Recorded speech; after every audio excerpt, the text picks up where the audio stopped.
extract job. Okay. Extract job వచ్చేసి కదా run extract job and upload job, load unload extract outbound inbound. Outbound inbound. Okay. Outbound inbound load unload.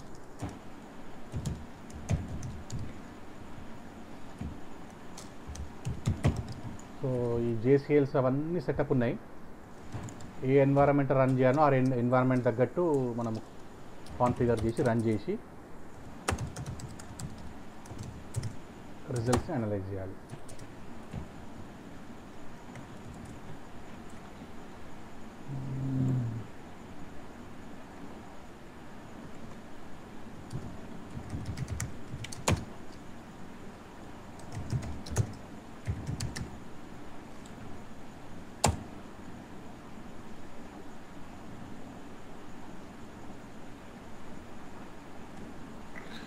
Outbound.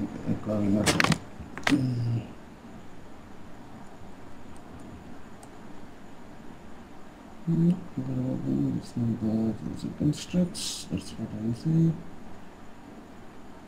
Yeah, maybe able to offer suggestions. Yeah. It's normal case.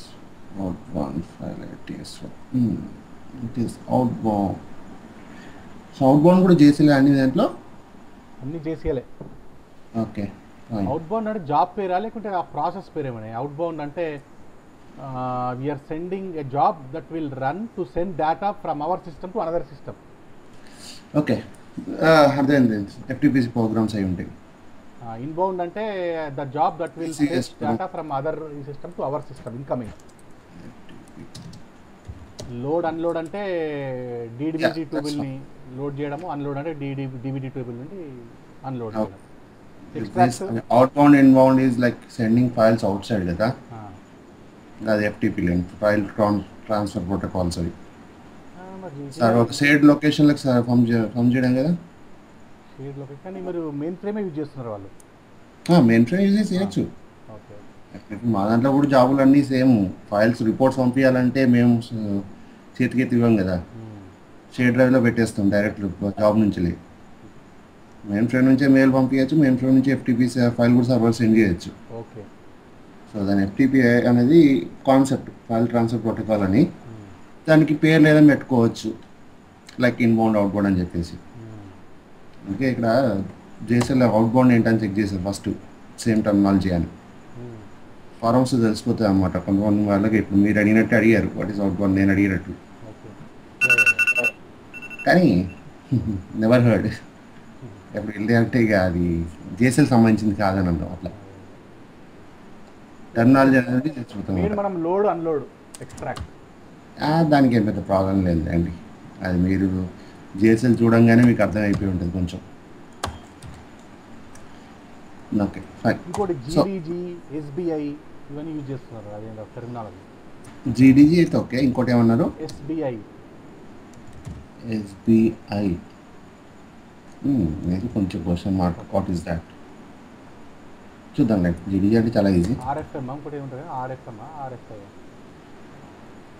ఆర్తో start అయ్యేది ముందు 3 అక్షరాలు, అది abbreviation. RSN అయితే అయి ఉండదు. జీడీజీ అయితే use చేస్తూ ఉంటాం. ఏం లేదండి, కంగారు పడద్దులేండి. మీకు అన్ని యూజ్ చేస్తారు. ఎస్డిఎస్ఎఫ్, ఎస్డిఎస్ఎఫ్ స్కూల్ అండి. School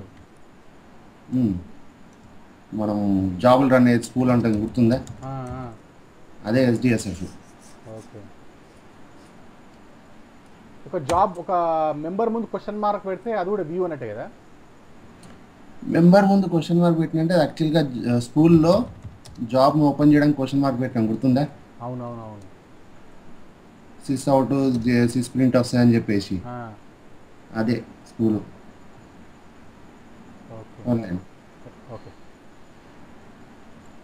okay. లాస్ట్ క్లాస్ వచ్చరికి ఏంటంటే సింపుల్ జేసీలో రాసుకున్నాం కదా, సింపుల్ 1 రైట్.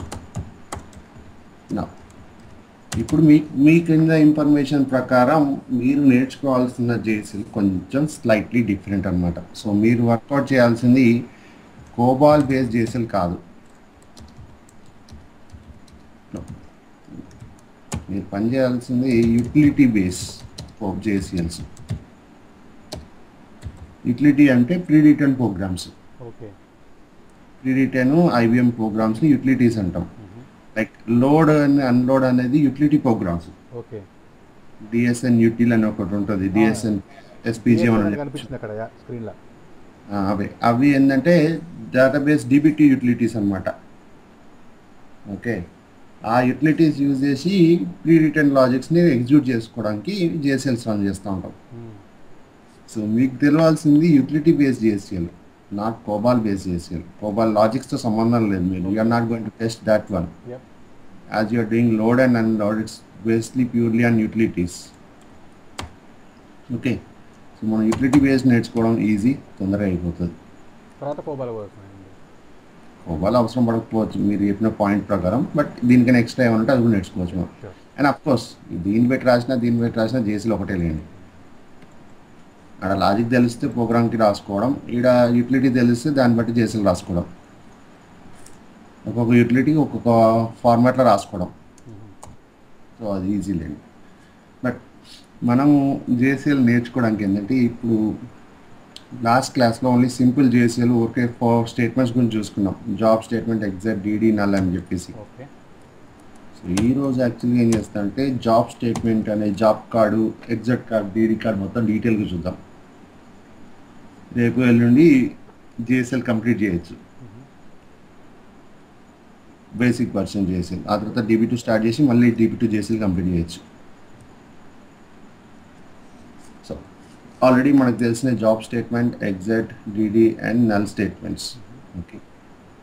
నా యాక్చువల్ జాబ్ కార్డ్ స్టేట్మెంట్లో ఇలా ఉంటుంది parameter list. Programmer name, accounting number, class, priority, message class, notify అని చెప్పేసి ఇట్లా మనకు 13 to 14 పారామీటర్ లిస్ట్ ఉంటుంది. అలా అని చెప్పి అన్నీ యూజ్ చేయాలి. As I told you previously, కొన్ని ఏంటంటే ఇప్పుడు లాజికల్ బేస్డ్గా యూజ్ అవుతూ ఉంటాయి, కొన్ని సెటప్గా యూజ్ అవుతూ ఉంటాయి. Now all these parameter list are of 2 types. One is positional, another is keyword. Positional అన్నప్పుడు ఏంటంటే ఆ పారామీటర్ ఆ పర్టికులర్ ప్లేస్లో రాస్తేనే, జాబ్ కార్డ్ లైన్లో ఆ పర్టికులర్ ప్లేస్లో రాస్తేనే సిస్టమ్కి అర్థమవుతుంది అది ఏం టైప్ ఆఫ్ పారామీటర్ అని. కీవర్డ్ పారామీటర్ అంటే ఎక్కడ రాసినా ఏం కాదు. పొజిషనల్ అనేది ఎందుకు అలా వస్తుందంటే ఆ వాల్యూస్ యూజర్ డిఫైన్డ్ వాల్యూస్ అనమాట. సో యూజర్ డిఫైన్డ్ వాల్యూస్ అనేది ఎక్కడ పడితే అక్కడ రాశారనుకోండి, సిస్టమ్కి అర్థం కాదు ఆ వాల్యూ దేనికి పారామీటర్ అని. సో వాటికి ఏంటంటే ఆ పర్టికులర్ పారామీటర్స్ ఖచ్చితంగా పొజిషన్స్లోకి ఐడెంటిఫై చేసుకుంటుంది సిస్టమ్. కీవర్డ్ పారామీటర్ అంటే ఆ వర్డ్కి సిస్టమ్ ఆల్రెడీ మీనింగ్ తెలుసు కాబట్టి యూ కెన్ రైట్ ర్యాండమ్లీ, ఎక్కడైనా రాయొచ్చు. ఇన్ JCL జాబ్ కార్డ్ స్టేట్మెంట్లో there are only 2 positional parameters, first position, second position. Okay. First position వచ్చేసరికి ఎప్పుడైనా అకౌంటింగ్ ఇన్ఫర్మేషన్ ఇస్తాం. సెకండ్ పొజిషన్ ఎప్పుడు జాబ్ డిస్క్రిప్షన్ కానీ ప్రోగ్రామర్ డిస్క్రిప్షన్ కానీ ఇస్తాం. ఓకే.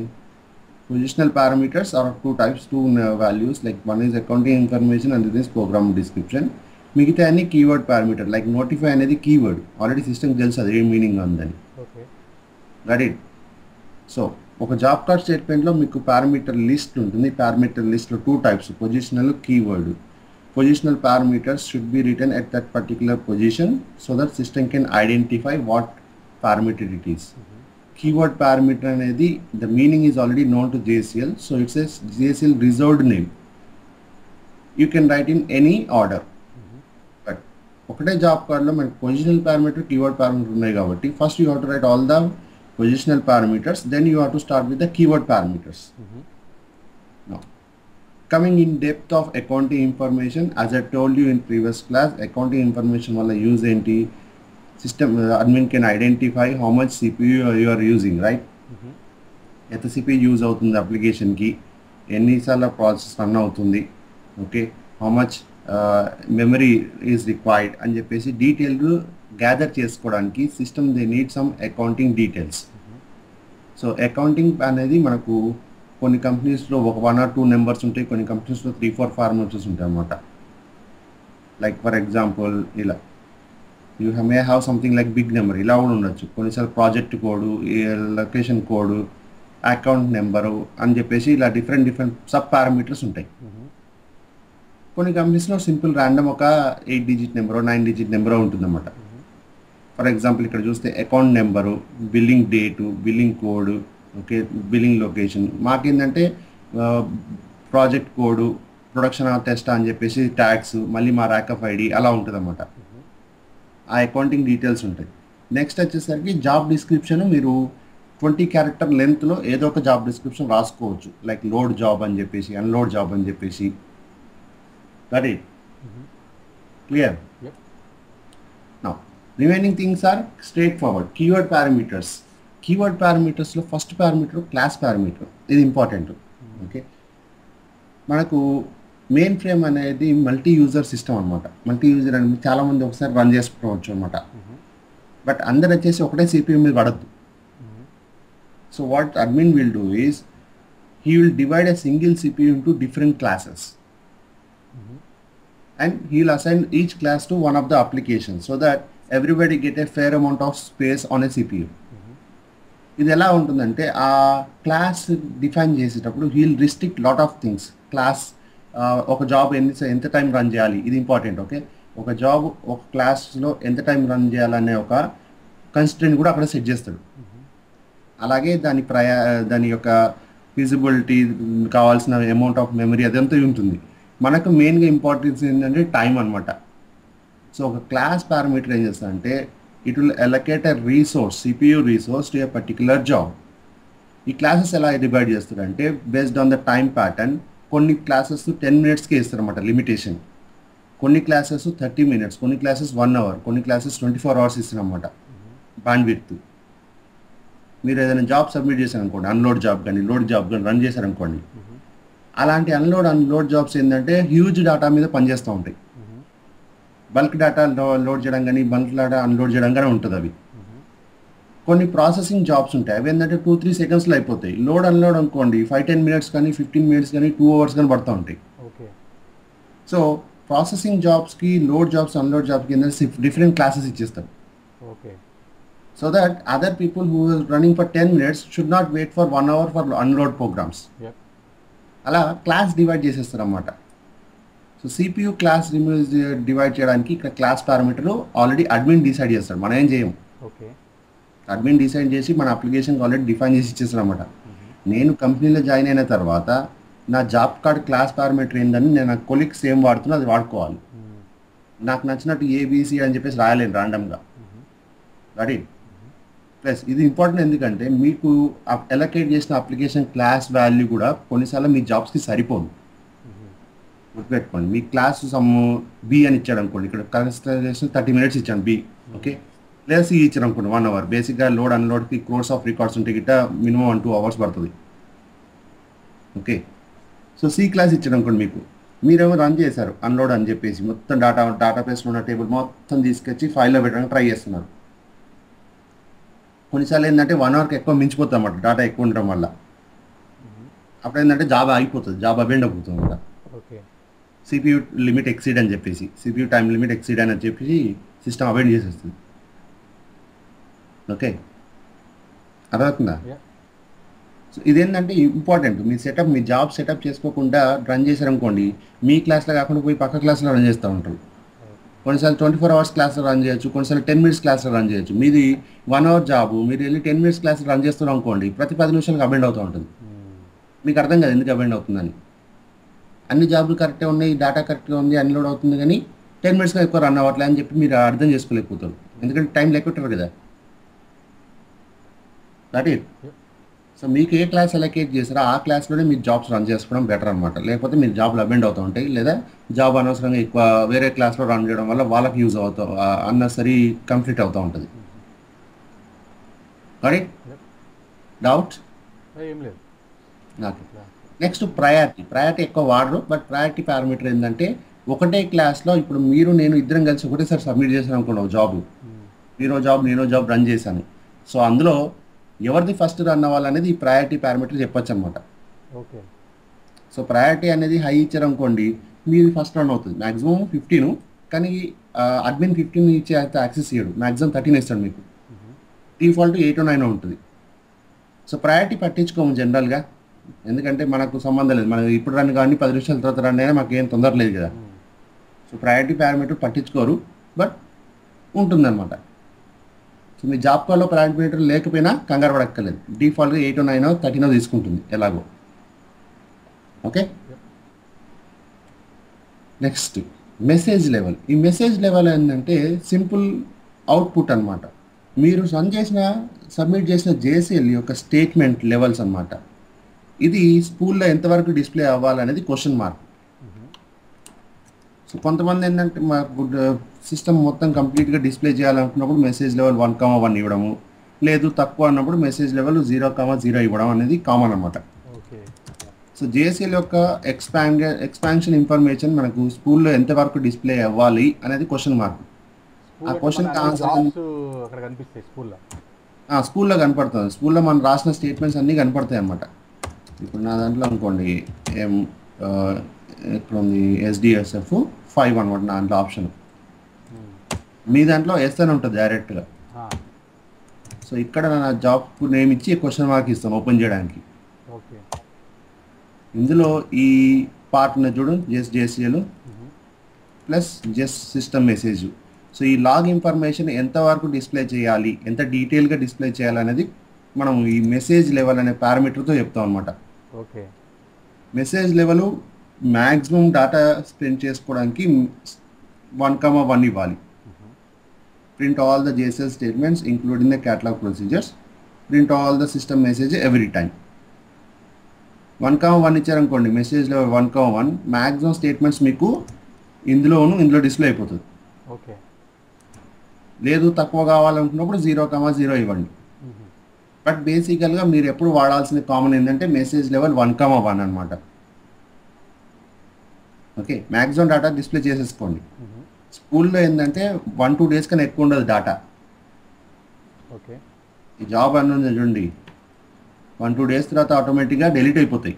ఓకే, సో మనకేం ప్రాబ్లం ఉండదు ఎంత డేటా డిస్ప్లే చేసినా కానీ. ఒకవేళ మీరు తక్కువ డేటా డిస్ప్లే చేయడానికి మెసేజ్ లెవెల్ 0 ఇచ్చారనుకోండి, ఓకే, మళ్ళీ ఆ తర్వాత నాకు కొంచెం డేటా ఎక్కువ కావాలి చూసుకోవాలంటే మళ్ళీ రెండోసారి రన్ చేయాల్సి వస్తుంది అనవసరంగా.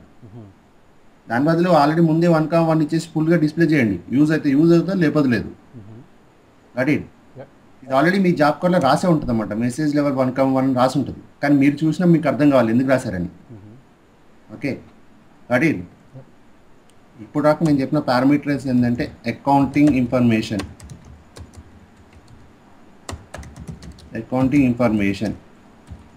Next job description, class parameter, priority parameter, message level parameter. Doubts ఉన్నాయా? ఓకే, ఇవన్నీ థియరిటికల్ అండి, కొంచెం చదువుకొని గుర్తుపెట్టుకోవాలి సెటప్ కోసం అనమాట. నెక్స్ట్ మెసేజ్ క్లాస్ ఏంటంటే మనకు డిఫాల్ట్గా అవుట్పుట్ వచ్చేసరికి స్కూల్కి వస్తుంటుంది అనమాట. జాబ్ రన్ చేసినప్పుడు ఈ లాగ్ మెసేజ్ అంతా స్కూల్కి వస్తుంది అనమాట SDSFకి. అది డిఫాల్ట్ సెటప్. లేదు కొంతమంది ఏం చేస్తుంటే క్లాసులు సెటప్ చేసుకొని ప్రింటర్ పెట్టుకుంటారు అన్నమాట రిపోర్ట్స్ కోసం. కొంతమంది RMDS రిపోర్ట్స్ ఉంటాయి ఫార్మ్స్ అని చెప్పేసి, అందులో కూడా వెళ్ళిపోతుంది. ఓకే, అవుట్పుట్ లొకేషన్ డిసైడ్ చేసుకోవడానికి ఈ మెసేజ్ లెవెల్లో మెసేజ్ క్లాస్ కిందకి రావాలి. నేను మెసేజ్ క్లాస్ ఇలా మెసేజ్ క్లాస్ ఏంటంటే అవుట్పుట్ ఎక్కడ రూట్ అవ్వాలని చెప్తాం అన్నమాట. ప్రింటర్కి కానీ RMDS ఫామ్ కానీ బై డిఫాల్ట్గా స్కూల్కి కానీ ఉంటుందన్నమాట. సో జనరల్గా మనం డెవలపర్స్ కాబట్టి లేదా సపోర్ట్ పర్సన్స్ కాబట్టి మనకి ఏంటంటే స్కూల్ ఇంపార్టెంట్, స్కూల్ కానీ రిపోర్ట్స్కి వెళ్ళడం కానీ. బట్ కొంతమంది ఎండ్ యూజర్స్ ఉంటారు, వాళ్ళకి ఏంటంటే మేజర్గా రిపోర్ట్స్ను ప్రింటర్స్ ఎక్కువ యూజ్ అనమాట. డైరెక్ట్గా ప్రింట్ చేసుకుంటారు రిపోర్ట్స్ని కదా. ఎండ్ యూజర్స్ ఏంటంటే సిస్టమ్ ముందు కూర్చోరు, పేపర్లో ప్రింట్అవుట్ తీసుకొని దాని మీద అనలైజ్ చేసి స్టార్ట్ చేస్తూ ఉంటారు. సో వాళ్ళ కోసం ఏంటంటే మెసేజ్ క్లాస్ వేరే ఇస్తారు. మనకు జనరల్ డిఫాల్ట్ మెసేజ్ క్లాస్ ఎప్పుడు స్కూల్కే ఉంటుంది. అది సెటప్ అనమాట. కొన్ని ఇన్పుట్కి ఎలా ఉంది, అవుట్పుట్కి ఎలా ఉంది, ఎంత CPU ఇవ్వాలనేది సెటప్ చెప్తున్నాం అంతే. నెక్స్ట్ రీస్టార్ట్ పారామీటర్ ఆల్రెడీ చెప్పాను ఇది, బట్ మళ్ళీ చెప్తాను. రీస్టార్ట్ పారామీటర్ ఏంటంటే లాజిక్. లాజిక్ పారామీటర్ అనమాట. అంటే యూజ్ ప్రతిసారి రాయము, సిస్టమ్ యూజ్ అయినప్పుడు లోడ్ చేయాలనుకోండి. ఓకే, ఒక డేటాబేస్ లోడ్ చేయాలనుకోండి, దానికి బేసిక్గా నాకు తెలిసి 5 స్టెప్స్ ఉంటాయి. ఫస్ట్ స్టెప్లో లాక్ డిస్ప్లే చేసుకొని లాక్ చేసుకుంటాం, లాక్ ద డేటాబేస్ లాక్ చేసుకుంటాం లోడ్ చేసేటప్పుడు. ఆ టేబుల్ ఎవరు యూజ్ చేయదు కదా. దాని తర్వాత లోడ్ చేస్తాం, లోడ్ చేసేటప్పుడే సార్ట్ కూడా జరుగుతుంది. ఆ తర్వాత రన్ స్టాటస్ అని చెప్పేసి ఒక యూటిలిటీ రన్ చేస్తాం. దానివల్ల ఏంటంటే ప్రాసెస్ ఇక్కడున్న లోడ్ అయిన తర్వాత అప్డేషన్స్ జరుగుతాయి అన్నమాట. ఎంత డేటా అప్డేట్ అయింది, ఎన్ని డేటా అప్డేట్ అని చెప్పేసి రన్ స్టాట్స్ ఉంటుంది. ఆ తర్వాత రిపేర్ చేస్తాం టేబుల్ని, ఏదైనా జంక్ డేటా ఉన్నా ఏదంటే చిన్న కాన్ఫ్లిక్ట్స్ ఉన్నా రిపేర్ చేసి 5th స్టెప్లో అన్లాక్ చేస్తాం టేబుల్ని. ఒక చిన్న లోడ్ ప్రాసెస్ ఇలా ఉంటుంది కంప్లీట్గా మా దాంట్లో. ఫస్ట్ లోడ్ చేసే ముందు లాక్ చేస్తాం, మా దాంట్లో ఎక్కడైనా అలాగే ఉంటుంది. ఆ తర్వాత లోడ్ చేసినప్పుడు డేటా సార్ట్ అవుతుంది. ఆ తర్వాత రన్ స్టాట్స్ రిపేర్ చేసి అన్లాక్ కొట్టేస్తాం. 5 సింపుల్ స్టెప్స్ అనమాట. ఓకే, కొన్నిసార్లు ఏంటంటే మీకు లోడ్ చేసేటప్పుడు అబెండ్ అయింది అనుకోండి. ఓకే, లోడ్ చేసేటప్పుడు అబెండ్ అయింది, రీస్టార్ట్ చేసేటప్పుడు మళ్ళీ లాక్ కొట్టద్దు, ఆల్రెడీ లాకే ఉంది కదా. అర్థం కాలే పవన్? చెప్తున్నా, ఎట వెళ్ళిపోయావా? వింటున్నా. ఓకే, ఈరోజు ఏం క్వశ్చన్ అడగట్లేదు అందుకే. ఏమైంది, జాబ్లో కష్టంగా ఉంది అనిపించిందా? ఏం లేదు. ఇది జస్ట్ స్టార్ట్ ఏం కాదు. నీకు ఇప్పుడు జేఎస్ఎల్ అంటే ప్రోగ్రామ్స్ ఎగ్జిక్యూట్ చేయడానికి తెలుసు కదా, దాన్నే చేస్తుంది ఇక్కడ. సో లోడ్ అనే ప్రాసెస్లో ఏంటంటే డేటా ఒక ఫైల్లో నుంచి పిఎస్ ఫైల్, ఇంకా ఫ్లాట్ ఫైల్ అంటే కూడా తెలుసు మనకి. ఇప్పుడు ఆ ఫ్లాట్ ఫైల్ నుంచి టేబుల్లోకి లోడ్ కొడుతున్నాం అనమాట. ఆ ఫ్లాట్ ఫైల్లో కొన్ని కోట్ల రికార్డ్స్ ఉంటాయి. ఆ రికార్డులు లోడ్ చేసేటప్పుడు వేరే కూడా యాక్సెస్ చేయొద్దు. సో దానికి ఏం చేస్తామంటే ఫస్ట్ డేటాబేస్ డిస్ప్లే చేసుకుని లాక్ చేసుకుంటాం. లాక్ అయిపోయింది, డేటాబేస్ లాక్ అయిన తర్వాత లోడ్ స్టార్ట్ అవుతుంది. ఏది మన డిఎస్ఎన్ యూటిలిటీ యూజ్ చేసుకొని లోడ్ స్టార్ట్ చేస్తుంది. లోడ్ చేసేటప్పుడు కొన్ని స్పేస్ లేకపోవడం కానీ టైం అబెండ్ కానీ ఇట్లా అవుతుంది. నేను టైం చెప్పే కదా, క్లాస్ పారామీటర్. క్లాస్ ఏమో మనకు 30 minutes ఇచ్చింది, జాబ్ ఏమో 32 minutes యాక్చువల్గా రన్ అవ్వాలి. సో 30 minutes దాటిపోయింది కాబట్టి CPU టైం లిమిట్ అని చెప్పేసి S3 అబెండ్ కొట్టేస్తుంది. S2 అని చెప్పేసి అబెండ్ కొట్టిందంటే జాబ్ అక్కడికే స్టాప్ అవుతుంది. ఓకే, జేఎస్ఎల్లో జరిగేది అబెండ్సే. మీరు సబ్మిట్ చేసినప్పుడల్లా 110% సక్సెస్ కాదు కదా. 110% సక్సెస్ కాదు, కానీ 100% ఎర్రర్ వచ్చే ఛాన్సెస్ ఉంటాయి. సో అబెండ్ అవుతాయి అన్నమాట. కామన్గా జరిగేది అబెండ్ ఎందుకు ఏందో తెలుసుకొని సాల్వ్ చేయకపోతే మీరు అలాగే ఉంటారు ఇంకా సబ్మిట్ చేయడానికి తప్ప. సో ఇక్కడ అబెండ్ అయింది, నాకు S322 అంటే CPU టైం లిమిట్ అనమాట. టైం తగ్గిపోయింది క్లాస్ పారామీటర్కి, అందుకే అబెండ్ అయిందని చెప్పి ఉంటుంది. సో నేనేం చేస్తాను, జాబ్ని రిజాల్వ్ చేయాలి కదా, అంటే కూర్చుంటుంది పోదు కదా. నేనేం చేస్తాను, టైం అని ఇంకో పారామీటర్ ఉంటుంది మన దగ్గర. ఓకే, దీన్ని 32 minutes అని 40 minutes ఇట్లా ఇచ్చేస్తాను. ఓకే, ఇచ్చి నేను మళ్ళీ స్టార్ట్ రన్ చేశాను అనుకోండి, సబ్మిట్ కమాండ్ ఇచ్చి, సిస్టము మళ్ళీ అడుగుతుంది, ఆల్రెడీ లాక్ చేశారు కదా, మళ్ళీ ఎందుకు లాక్ చేస్తున్నాడు కదా. అవును. సో అక్కడ ఏం చేయాలంటే నేను సబ్మిట్ చేయొద్దు, రీస్టార్ట్ చేయాలి. Okay, restart equal to step 2 నుంచి రన్ చేయాలి, దీని నుంచి రన్ చేసుకోవాలి. ఎందుకు, ఇదంతా లాక్ అయిపోయింది ఆల్రెడీ. దీన్ని యూటిలిటీ లాక్ అంటారు. ఓకే, మీ ఐడితోని, అంటే మీ అప్లికేషన్ ఐడితోని ఆ పర్టికులర్ డేటాబేస్ టేబుల్ లాక్ అయి ఉంటుంది. అది లాక్ అయిన రోజులంతా ఎవడు వాడుకోలేడు. మీరు సబ్మిట్ చేశారు లోడ్ జాబు, అబెండ్ అయింది ఏదో ఒక రీజన్ కారణంగా, డేటా మ్యాప్ కాలేదో, లేకపోతే కాలమ్స్ మ్యాప్ కాలేదో, ఏదో ఒక రీజన్ ఉంటుంది. పంచ్ కార్డ్ సరిగ్గా లేకపోవచ్చు, సిస్ పంచ్ కానీ సిస్రెక్ స్పేస్ సరిపోకపోవచ్చు కానీ, అర్థమవుతుందా. ఏదో ఒక రీజన్గా అబెండ్ అయింది అనుకోండి, ఆ టేబుల్ లాక్ ఉన్నంతసేపు వేరే కూడా యాక్సెస్ చేయలేడు. ఓకే, అసలే మెయిన్ ఫ్రేమ్ చాలా మంది యూజ్ చేస్తూ ఉంటారు, దొరకరన్నమాట వాళ్ళకి టేబుల్. ఇమీడియట్గా ఒక రిక్వెస్ట్ రేజ్ చేస్తారు, టికెట్ రేజ్ చేస్తారు, అడ్మిన్కి DBAకి రేజ్ చేస్తారు. ఏమని, మీరు టెస్ట్ చేయడానికి లాక్ చేశారు అనుకోండి, నాకు ప్రొడక్షన్ ఇక్కడ అవసరం పడింది 1 hour తర్వాత 2 hours తర్వాత జనరల్ టైంలో, నాకు డేటాబేస్ రాకపోయినా వెంటనే నేను ఒక 10 minutes వెయిట్ చేసి 50 minutes వెయిట్ చేసి రన్ చేస్తాను ఇలా, స్టార్ట్ ఈక్వల్ టు స్టెప్ 2 అని చెప్పి. అయినా రన్ అవ్వట్లే అనుకోండి, డైరెక్ట్గా అడ్మిన్కి డిబి అడ్మిన్కి ఒక రిక్వెస్ట్ రేజ్ చేస్తాను, ఏమని, ఈ పర్టికులర్ డేటాబేసు లాక్ అయ్యింది, రిలీజ్ ఇట్ ఇమీడియట్లీ అని. తను ఏం చేస్తాడు, ఈ పర్టికులర్ స్టెప్స్ రన్ చేస్తాడు.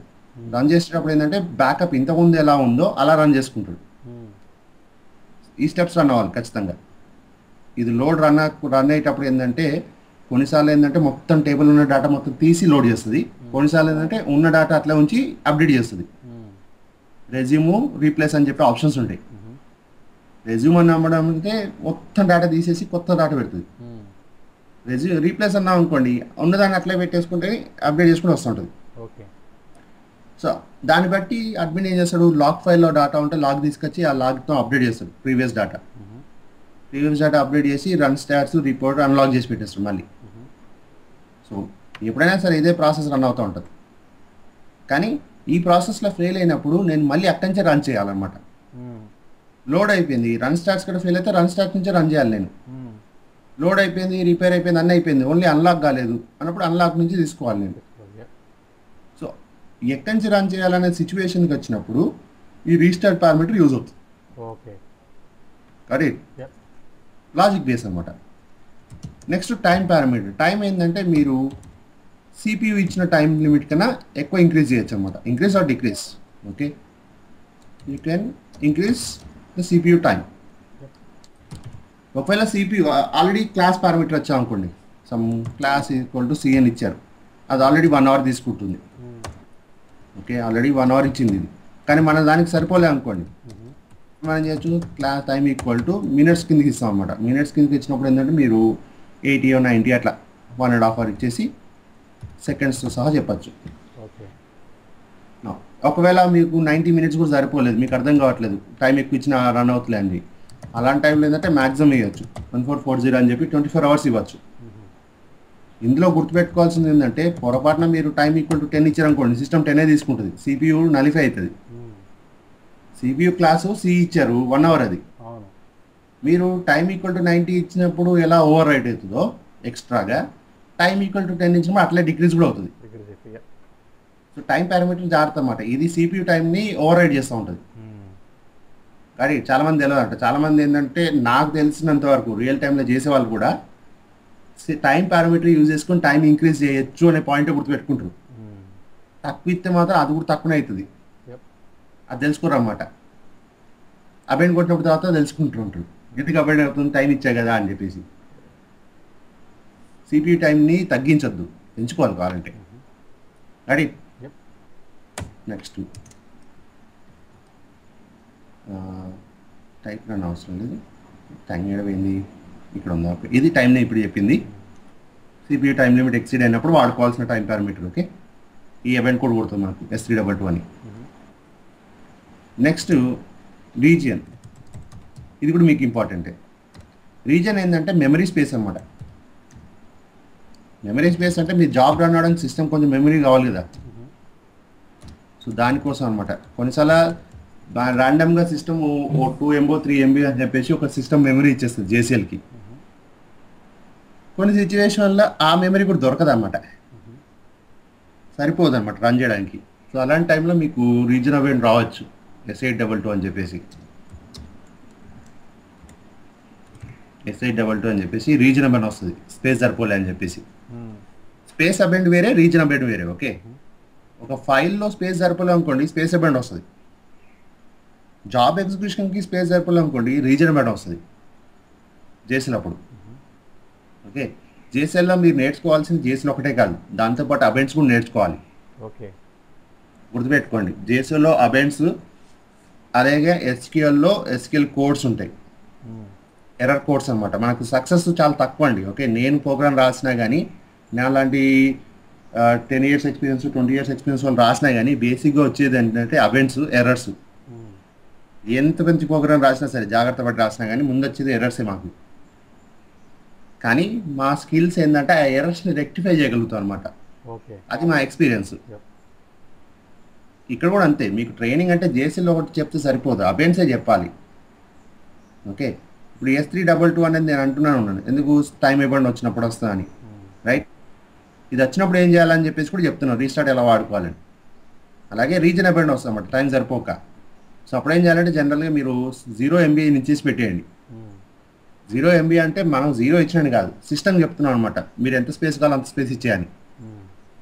ఇక్కడ 1440 అంటే 24 hours అనమాట మ్యాక్సిమం అని చెప్పడానికి. అలాగే సిస్టమ్కి ఎక్స్ట్రా స్పేస్ ఇవ్వడానికి కోసం 0 MB ఇచ్చేస్తాం అన్నమాట మేము. Okay, got it. ఇప్పుడు మీ జాబ్లో ఒకటే లోడ్ ఉండదు, కొన్నిసార్లు 10-15 టేబుల్స్ లోడ్ అన్లోడ్ జరుగుతూ ఉంటాయి. సో అలాంటప్పుడు ఎక్కువ స్పేస్ అవసరం పడుతుంది సిస్టమ్ సార్ట్ చేసుకోవడానికి, రన్ చేసుకోవడానికి. అలాంటి వాటికి 0 MB చేసి రన్ చేస్తూ ఉంటాం.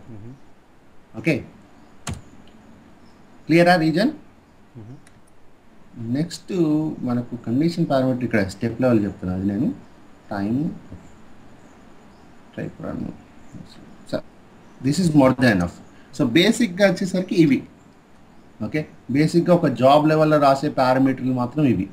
అందులో ఈ పైన ఉన్న 5 మనకు సెటప్కి సంబంధించి, మిగతా కింద ఉన్న 3 ఏంటంటే లాజిక్ బేస్డ్. సో CPU టైంకి ముందే మనకు ఎక్స్టెండ్ చేసుకుంటే రాసుకోవచ్చు టైం పారామీటర్ ప్రతిసారి, రీజన్ కూడా రాసుకోవచ్చు. రీస్టార్ట్ అనేది మాత్రం ఎప్పుడంటే అబెండ్ అయిన తర్వాత రన్ చేసేటప్పుడు యూజ్ అవుతుంది అంతే. అబెండ్ కాలేదు ఫస్ట్ టైం రన్ చేస్తున్నా అంటే రీస్టార్ట్ అసలు ఎక్కడ కనపడదు. అబెండ్ అయిపోయింది, ఆ తర్వాత లాజికల్గా అండర్స్టాండ్ చేసుకుని ఆ పర్టికులర్ స్టెప్ నుంచి రాయాలనుకున్న రీస్టార్ట్ రాసుకుంటాను నేను. ఓకే, టైం అనేది కామన్, ఎప్పుడైనా రాసుకోండి, కానీ రాసేటప్పుడు మాత్రం CPU క్లాస్ ఇచ్చిన దానికన్నా ఎక్కువ టైం ఇవ్వాలి తప్ప తక్కువ ఇచ్చుకోవద్దు. ఓకే, వేస్ట్ అనమాట అది. రీజన్ అనేది మీరు ఎప్పుడు 6 MB పెట్టేసుకున్నా ఏం కాదు, 6 MB కానీ 0 MB కానీ పెట్టుకున్నా ఏం కాదు ఎప్పటికీ. ఇక ఓన్లీ రీస్టార్ట్ ఎప్పుడు వాడుకోవాలని చూస్తే చాలు, మిగతా అనేది యాస్టీస్గా రాసుకోవడం. మీ కంపెనీకి వెళ్ళంగానే మీ కొలీగ్ని అడిగేసి ఓకే జాబ్ కార్డ్ ఇవ్వని అడగాలి అంతే. అకౌంటింగ్ ఇన్ఫర్మేషన్ ఇస్తాడు, జాబ్ డిస్క్రిప్షన్ మీరు జాబ్ బట్టి మార్చుకుంటూ ఉంటారు. క్లాస్ ఏ క్లాస్ వాడుతుందో చూసుకోవాలి, ప్రయారిటీ వాడితే వాడండి లేకపోతే లేదు. మెసేజ్ లెవెల్ చూసుకోవాలి, 1,1 అని రాసుకొని. ఓకే, 1,1 అని రాసుకుంటాం ప్రతిసారి. మెసేజ్ క్లాస్ కూడా రాసుకుంటాం. మెసేజ్ క్లాస్ మాత్రం జాగ్రత్త చూడండి, మిగతా వాటికన్నా మెసేజ్ క్లాస్ చాలా ఇంపార్టెంట్. కొన్నిసార్లు ఏంటంటే మీరు మెసేజ్ క్లాస్ మర్చిపోయి రన్ చేశారనుకోండి, మా పాత కంపెనీలో ఓల్డ్ కంపెనీ ఎలా ఉందంటే డిఫాల్ట్ ప్రింటర్కి పోయేది. డిఫాల్ట్ ప్రింటర్కి పోయేది అనుకోండి, అర్థం చేసుకోండి, అదే ప్రింటర్ ఎక్కడో ఆ బిజినెస్ ఏరియాలో ఉంటుంది వాడి క్యాబిన్లో. వాడేదో ప్రింట్ ఇచ్చుకుంటా ఉన్న టైంలో మన ఈ JSL జంక్ అంతా పడేస్తూ ఉంటాం. మన కోడ్ అంతా 100 పేజీలు ఉంటాయి అన్నమాట. ఆ పేజీలు వేస్ట్ అవుతాయి అక్కడ, కానీ ఆ పేజ్ పైన మన ఐడి కూడా పడుతుంది. మన బ్యాకప్ ఐడి రన్ అవుతూ ఉంటాయి కదా, మన ఐడి పడుతుంది అక్కడ. వెంటనే 2 నిమిషాలు ఫోన్ అవుతుంది, మనం ఎక్కడ ఉంటా అక్కడ. ఎందుకు మళ్ళీ పొరపాటున రెండోసారి సబ్మిట్ చేయకుండా ఉండడానికి తిడతారు కూడా. కంపెనీలో డాలర్స్ వేస్ట్ అవుతాయి, అది అంటే ఆఫ్షోర్లో చేస్తే గిట్ట డాలర్స్ వేస్ట్ అవుతాయని చెప్పి తిడతారు. కామన్ సెన్స్ లేకుండా ఎందుకు సబ్మిట్ చేస్తారని. ఇష్టం చేయొద్దు అనమాట. కొన్నిసార్లు కొన్ని ప్లేస్లో మెసేజ్ క్లాస్ అంటే డిఫాల్ట్ స్కూల్ ఇచ్చేస్తారు అలాంటి ప్రాబ్లం ఫేస్ చేసిన వాళ్ళు. సో మీరు ఒకసారి జాగ్రత్త చూసుకోవాలన్నమాట. ఒక లోడ్ జాబ్ అన్లోడ్ జాబ్ ఉంటే కనుక లేకున్నా కూడా ఏదో job right from job life cycle ఎట్లా స్టార్ట్ చేస్తాం, ఎట్లా ఎండ్ చేస్తాం, రిజల్ట్ అనాలిసిస్ ఎట్లా చేస్తాం. మళ్ళీ చెప్పండి. ఒక జాబ్, ఎనీ జాబ్, లోడా అన్లోడా ఎక్స్ట్రాక్టా that doesn't matter, right from దాని life cycle starting to ending ఒకసారి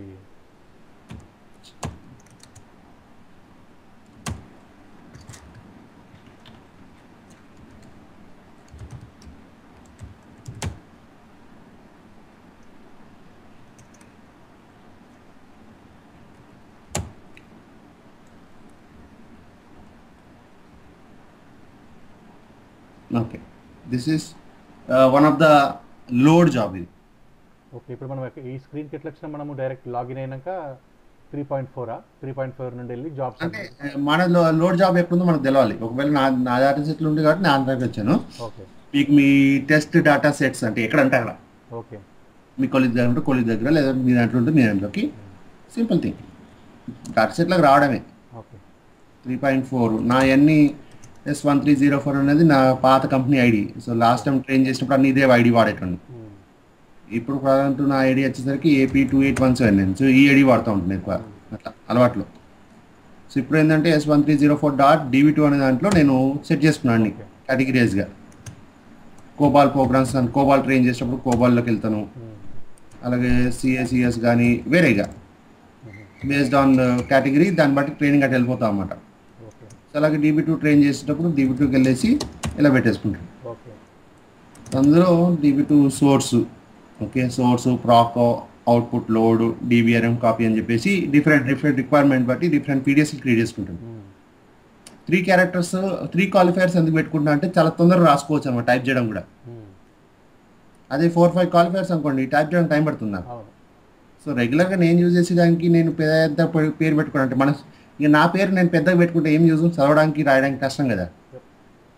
అలాగే నేను చిన్నగా పెట్టేసుకుంటా ఉంటాను.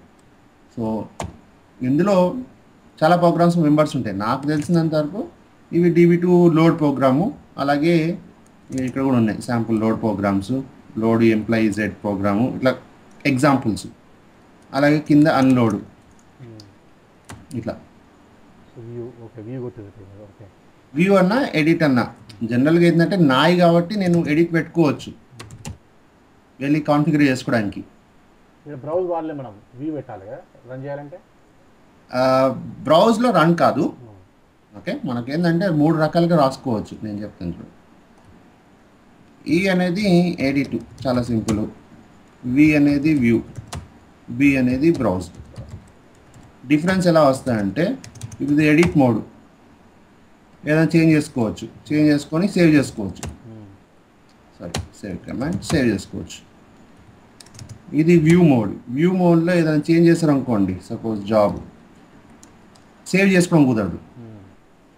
వ్యూ మోడ్లో మీకు లుక్ వస్తుంది, ఏది ఎడిట్ మోడ్ లుక్ వస్తుంది, కానీ మీరు సేవ్ చేయడం కుదరదు. ఓకే,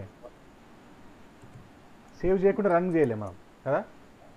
సేవ్ చేసి రన్ చేయగలుగుతారు మీరు. ఇప్పుడు ఏదైనా కోడ్ చేంజ్ చేశారు అనుకోండి, ఓకే, సపోజ్ ఈ వ్యూలో ఏదైనా చేంజ్ చేశారు అనుకోండి, మీరు రన్ చేయాలి అంటే వ్యూ ఆర్ ఎడిట్ మోడ్లో ఉండాలి. రన్ అవుతుంది, సేవ్ కాదు అంతే. డాటా సేవ్ చేసుకో, కొన్నిసార్లు మైనర్ చేంజెస్ ఉంటాయి అన్నమాట. ఇలా చేస్తే ఏమవుతుంది, అలా చేస్తే ఏమవుతుంది అని చెప్పేసి ఉంటుంది. ఎగ్జిస్టింగ్ కోడ్ మార్చుకోవద్దు, నేను ఎగ్జిస్టింగ్ కోడ్ డిలీట్ చేసుకోవద్దు అనుకున్న టైంలో ఏంటంటే వ్యూ మోడ్లో వచ్చేసి చిన్నగా ఏమైనా స్మాల్ చేంజెస్ తీసుకొని రన్ చేసుకుంటూ ఉంటాను. రెడీ అర్థవుతున్నాను. ఇది అన్లోడ్ అనుకోండి, నాకు ఇదే అన్లోడ్ ప్రోగ్రాంలో ఫైల్ నేమ్ ఒకటే చేంజ్ చేసుకోవాలనుకుంటున్నాను నేను, అంతే. యాక్చువల్ కోడ్ ఇది, సక్సెస్ఫుల్ కోడ్ ఇది అనమాట నాది ఎప్పటికీ. ఓకే, సక్సెస్ఫుల్ కోడ్ ఎప్పుడు ఇలాగే ఉంటుంది నాది, అర్థవుతుందా. సో నేనేం చేస్తాను, రేపు ఎప్పుడన్నా ప్రోగ్రామ్ రాసేటప్పుడు ఇది ఎడిట్ చేయను నేను, ఎందుకంటే ఇది మెయిన్ కాపీ టైప్గా దీనికి జిరాక్స్ క్రియేట్ చేసుకొని రన్ చేసుకుంటూ ఉంటాను. ఎందుకు తర్వాత ఎప్పుడైనా ప్రాబ్లం అయినప్పుడు మళ్ళీ ఫస్ట్ నుంచి రాయకుండా ఉండడానికి. సో వ్యూ మోడ్లో వచ్చి నేను టెస్ట్ చేసుకుంటూ ఉంటాను ఎప్పుడు. ఇలా వ్యూ మోడ్లో వచ్చేసి ఏదైనా చేంజెస్ చేయాలంటే, ఇప్పుడు ఈ క్వెరీ చేంజ్ చేయాలంటే క్వెరీ చేంజ్ చేసుకుంటాను, చేసేసి రన్ చేసుకుంటాను. మళ్ళీ F3 కొట్టేస్తే వెళ్ళిపోతా బయటికి. వ్యూ మోడ్లో ఏంటంటే మీరు కోడ్ చేంజ్ చేసినా అది సేవ్ కాదు నెక్స్ట్ వరకు, అంతవరకే. బ్రౌజ్లోకి వచ్చారనుకోండి మీరు ఎడిట్ చేయలేరు, రన్ చేయలేరు, ఇది ఓన్లీ చూసుకోవడానికి. రెడీ. సో ప్రస్తుతానికి ఇక్కడ వ్యూ మోడ్లో వచ్చింది అనుకోండి, ఇదేం చేస్తుంది చూస్తే ఇప్పుడు తెలిసిన ఇప్పుడు జరిగిన క్లాస్ ప్రకారం చూస్తే ఇది ఫస్ట్ పారామీటర్ ఎప్పుడు accounting information, next job description, ఆ తర్వాత message level, message class, notify, priority. ఈ లిస్ట్లో నోటిఫై కూడా యాడ్ చేసుకోవచ్చు మనం ఈజీగా. నోటిఫై. సో 7 పారామీటర్స్ సెటప్ కిందకి వస్తుంది. నెక్స్ట్ డైరెక్ట్ అన్లోడ్ చేసేటప్పుడు లాక్ చేయక్కర్లేదు. డేటాబేస్ అన్లోడ్ చేసేటప్పుడు లాక్ చేయాల్సిన అవసరం లేదు, డైరెక్ట్గా అన్లోడ్ కొట్టడమే.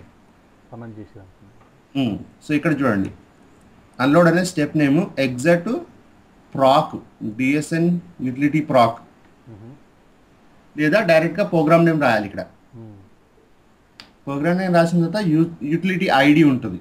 అన్లోడ్కి లోడ్కి ఒక పర్టికులర్ ఐడి ప్రకారం రన్ చేయాలన్నాడు. అంటే మనం లాక్ చేస్తున్నాం చూడండి, లాక్ చేసేటప్పుడు ఓనర్షిప్ ఎవరిది తీసుకుంటున్నారు అనేది చెప్తాను అనమాట, యూటిలిటీ ఐడి. సో ఇక్కడ ప్రస్తుతానికి నా పేరు రాశాను. బై డిఫాల్ట్ సిస్టమ్ ఏంటంటే నా ర్యాక్ ఆఫ్ ఐడి తీసుకుంటుంది. ఓకే, జనరల్గా అప్లికేషన్ ఐడి ఏ అప్లికేషన్ కింద ఆ జాబ్ రన్ అవుతుందో ఆ అప్లికేషన్ ఐడి తీసుకుంటుంది అన్నమాట.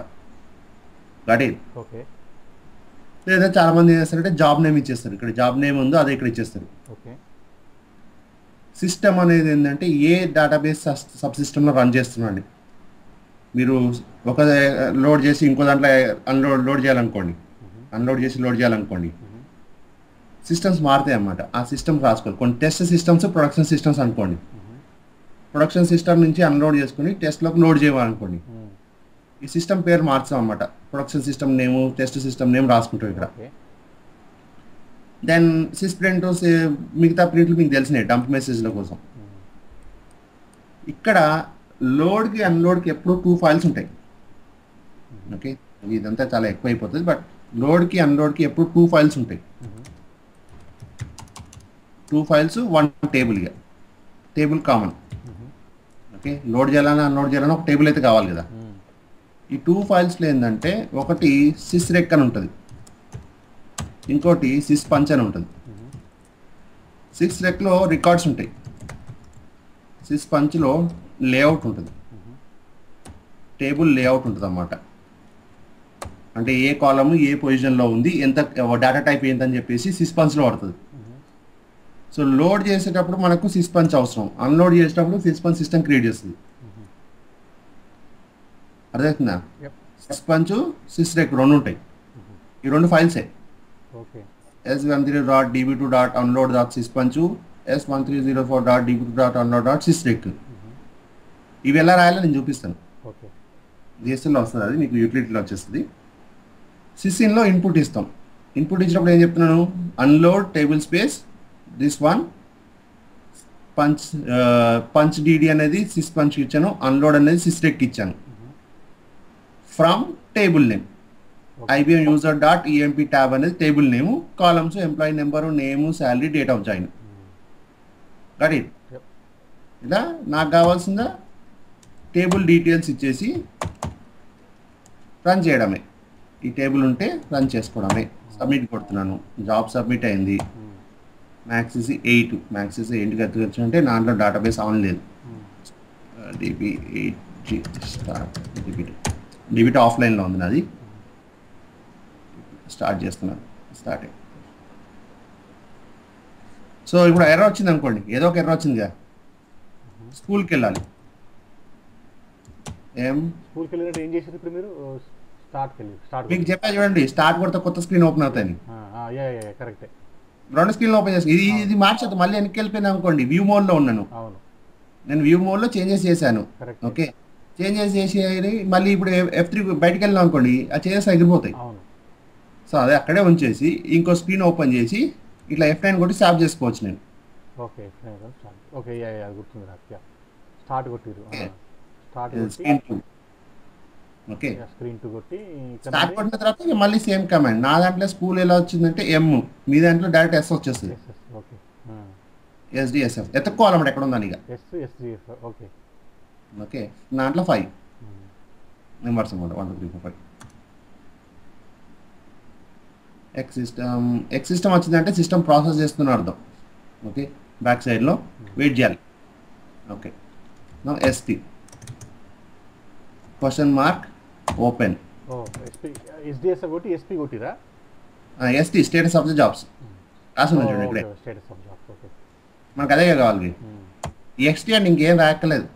ఓకే, నేనైతే జనరల్గా మీకు చూపిస్తున్నా కాబట్టి ఇట్లా స్లో కొడుతున్నాను, కానీ ఫాస్ట్ కొట్టినా అనుకోండి m.5.st ఎస్ అంతే. జనరల్గా అయితే సెమికాలన్ ST ఇచ్చి ఎంటర్ కొట్టినా అనుకోండి, డైరెక్ట్ అటు వెళ్ళిపోతాను. అన్ని కలిపేయచ్చు అనమాట కమాండ్స్. 3.2 లెక్క. క్వశ్చన్ మార్క్ అంటే మనం we're opening the log file అంతే. ఓకే, ఇంకే కమాండ్ ఇచ్చినా పని చేయదు.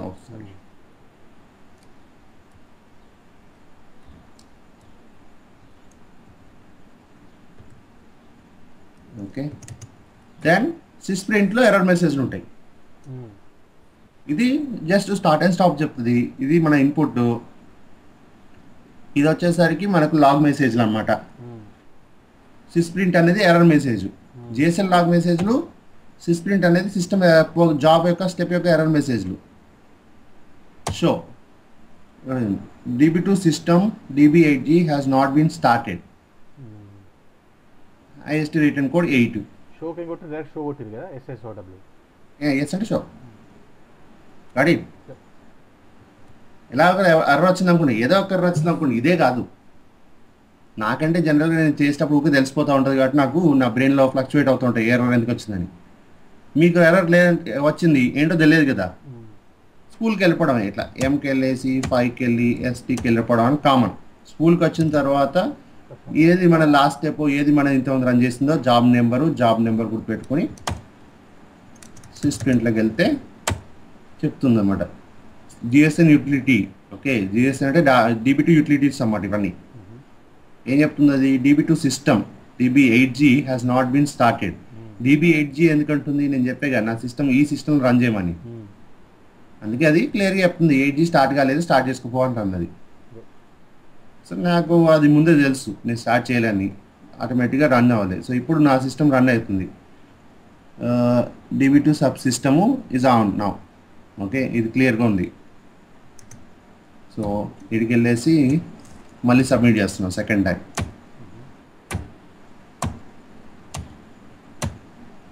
జాబ్ రన్ అవుతుంది ఇట్లా, ఇవి చూడండి మ్యాక్సిసి 0, రైట్, అదేందా. సో మళ్ళీ స్టాప్ కొట్టేసి ఇటు వచ్చేసాను. ఇక్కడ క్వశ్చన్ మార్క్ ఇచ్చి ఓపెన్ చేశాను. నాకు ఎస్ అని ఇచ్చినప్పుడు చూడండి, మీరు కొంచెం టైం ఉన్నప్పుడు బాగా చదువుకోవాలన్నమాట. ఇది చదివితే తొందరగా అర్థమవుతుంది ఏం జరిగిందని. యాక్చువల్గా ఇక్కడ ఐ అని చూడండి, ఐ అని చెప్పేసి అవన్నీ ఇన్ఫర్మేషన్ అనమాట. ఈ వచ్చింది అనుకోండి ఎర్రని అర్థం.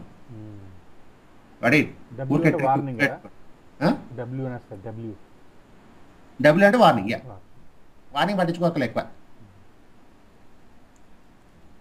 ఇప్పుడు చూడండి ఆ ఇన్ఫర్మేషన్ ఎలా ఇచ్చిందంటే output start for utility ID అని నా ప్రకారం, నా ఐడి ప్రకారం రన్ అవుతుంది ఇప్పుడు ఇది. ఓకే, ఆ జాబ్ అంతా అన్లోడ్ అంతా నా ఐడి కింద రన్ అవుతుంది. Processing sysin as a predict and unload table space, ఇది నేను ఇచ్చిన ఇన్పుట్. సో సిస్టమ్ ఏం చేసింది, unload phase statistics, number of records unloaded 3 from the table. Okay, అర్థమవుతుందా? అది జస్ట్ ఇన్ఫర్మేషన్ ఇస్తుంది అన్నమాట. మీకు తెలిసిపోతుంది మీ టేబుల్లో ఎన్ని డేటా అన్లోడ్ అయింది తెలవాలి కదా, ఎన్ని డేటా అన్లోడ్ అయింది, ఎన్ని డేటా అప్లోడ్ అయింది తెలుసుకోవడానికి ఈ స్టాటిస్టిక్స్ ఇన్ఫర్మేషన్ అన్నమాట. సో తర్వాత phase completed, total time is 2 seconds. మీకు ఇక్కడ అవర్స్ పడుతుందిలేండి ప్రొడక్షన్ సిస్టమ్స్లో. మోటార్ రికార్డులు కాబట్టి 2 secondsలో అయిపోయింది అది. రిటర్న్ కోడ్ 0 వచ్చిందిగా. ఇది అన్లోడ్ చేసినప్పుడు. సో ఈ అన్లోడ్ చేసినప్పుడు నాకు ఏంటంటే 2 ఫైల్స్ క్రియేట్ అవుతుందని చెప్పినా, ఇదొకటి అని. సో అది చూద్దాం. స్టార్ట్ కొట్టి ఇంకో స్క్రీన్ ఓపెన్ చేసుకుంటున్నాను, థర్డ్ స్క్రీను 3.4.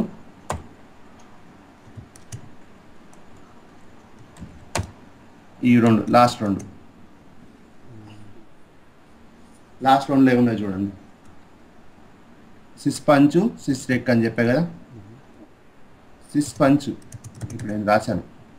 ఇక్కడ సిస్ పంచులో లేఅవుట్ ఉంటుంది, సిస్ రెక్లో రికార్డ్స్ ఉంటాయి, రైట్.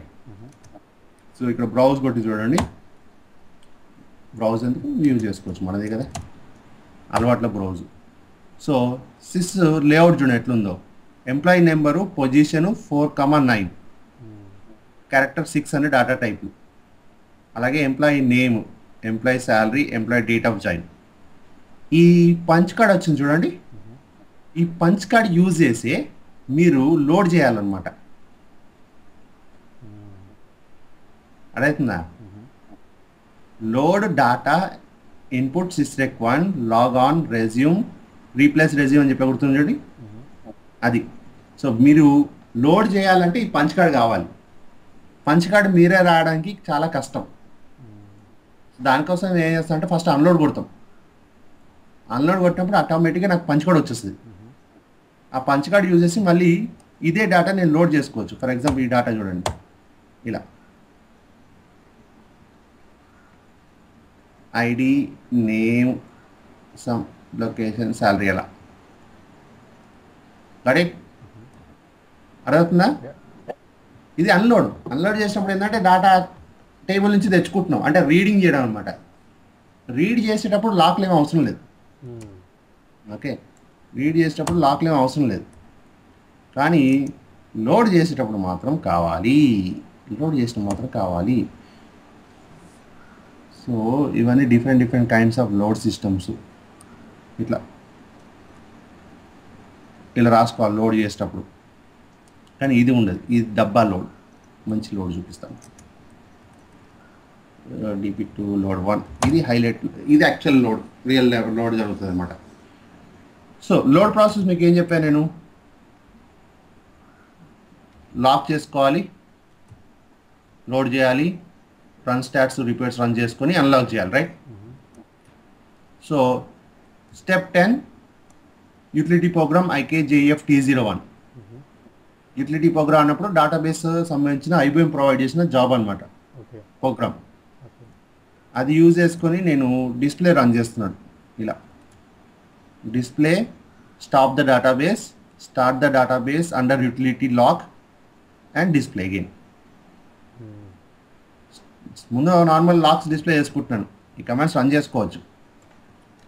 ఆ ప్రోగ్రామ్ రన్ చేయకుండా మనం డైరెక్ట్గా డేటాబేస్లో కూడా వెళ్ళి రన్ చేసుకోవచ్చు.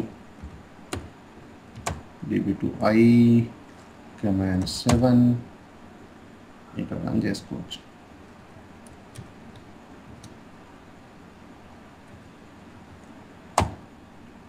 ఇక్కడ చూడండి, రీరైట్ మోడ్. ఇలా ప్రస్తుతానికి నా డేటాబేస్ టేబుల్ RW స్టేటస్లో ఉంది, రీడ్ అండ్ రైట్. ఒకసారి నేను టేబుల్ని స్టాప్ చేసిన తర్వాత, అంటే ఈ పర్టికులర్ 3 స్టెప్స్ రన్ చేసిన తర్వాత UT స్టేటస్లో పడిపోతుంది. యూటిలిటీ లాక్ అనమాట. ఈ యూటిలిటీ లాక్ వచ్చేసరికి నా ఐడితో ఉంటుంది, నేను రన్ చేసిన వాటి డిఫాల్ట్గా. అర్థమవుతుందా? So utility lakhs, display utilities, ఇలా కొన్ని కమాండ్స్ ఉంటాయి, బఫర్ కమాండ్స్ అన్ని. బట్ కన్ఫ్యూజ్ చేయట్లేదు. సో లాక్ అర్థమైందా? కొంచెం అర్థమైందా? సో లాక్ చేసుకున్నాను. లాక్ చేసుకున్న తర్వాత ఏం చేయాలి? లోడ్ చేయాలి కదా. లోడ్కి వచ్చేసరికి మీకు ఈ ప్రాక్ నేమ్ మారుతుంది. ఓకే, మీ కంపెనీలో ఏ ప్రాక్ నేమ్ ఇస్తే ఆ ప్రాక్ ఉండొచ్చు, ఇదే ఉండాలని రూలే ఉండదు. ఇప్పుడు నా దాంట్లో చూస్తే యాక్చువల్ ప్రాక్ నేము ఇది, ఇలా ఉంటుంది ప్రోగ్రామ్ నేమ్. ఇది యాక్చువల్ ప్రోగ్రామ్ నేమ్. DB2ది DSN util lib అని యాక్చువల్ ప్రోగ్రామ్ నేమ్. ఓ 4-5 ప్రోగ్రామ్ యూటిలిటీసే ఉంటాయి, ఎక్కువ ఉండవు DB2కి సంబంధించి.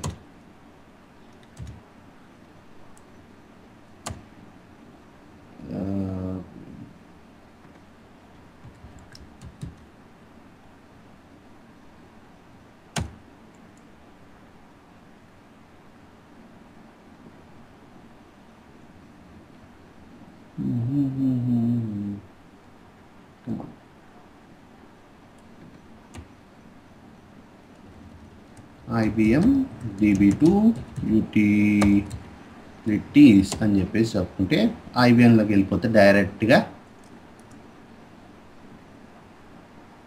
అటు వెళ్ళాల్సిన అవసరం లేదు. బట్ ఈ ప్రోగ్రామ్ యూజ్ చేసుకొని యాక్చువల్గా లోడ్ అన్లోడ్ జరుగుతుంది అన్నమాట. ఓకే, సో ఆ ప్రోగ్రామ్ ఇక్కడ రాసుకొని కావాల్సిన ఇన్పుట్ అవుట్పుట్ ఫైల్స్ ఇవ్వడం. ఓకే, ఇవన్నీ కావాల్సిన ఇన్పుట్ అవుట్పుట్ ఫైల్స్. ఇందులో కాకుండా ఇక్కడ స్పెషల్గా ఒక ఫైల్ ఇచ్చాను, sysrec file and syspunch file, 2 ఇచ్చాను. అర్థమవుతుందా? sysrec ఫైల్లో డాటా ఉంది, syspunch ఫైల్లో లేఅవుట్ ఉంది. ఈ లేఅవుటే ఇన్పుట్ అవుతుంది మనకు. సిస్ఇన్లో ఆ లేఅవుటే ఇన్పుట్ అవుతుంది, sysrec అనేది మనకు డాటా ఉంటుంది. ఓకే, అదే ఈ లోడ్ చేసేటప్పుడు సిస్టము సార్ట్ చేస్తాం అన్నమాట డాటాని. అందుకు సార్ట్ వర్క్ ఫైల్స్ ఎక్కువ యూజ్ అవుతుంది. అది నేను ఆ యూటిలిటీ చెప్పినప్పుడు చెప్తాను. సార్ట్ యూటిలిటీ చెప్పినప్పుడు డేటా లోడ్ అయింది అనుకుందాం. ఓకే, డేటా లోడ్ అయిన తర్వాత సిస్టమ్ ఏంటంటే కాపీ పెండింగ్ స్టేటస్లో ఉంటుంది. డేటాబేస్ యూటిలిటీ లాక్ నుంచి కాపీ పెండింగ్ స్టేటస్కి వస్తుంది. ఇట్లా ఫస్ట్ బేసిక్గా వచ్చేసరికి RW స్టేటస్లో ఉంటుంది, రీడ్ రైట్ అని చెప్పేసి ఓ డేటాబేస్. ఆ తర్వాత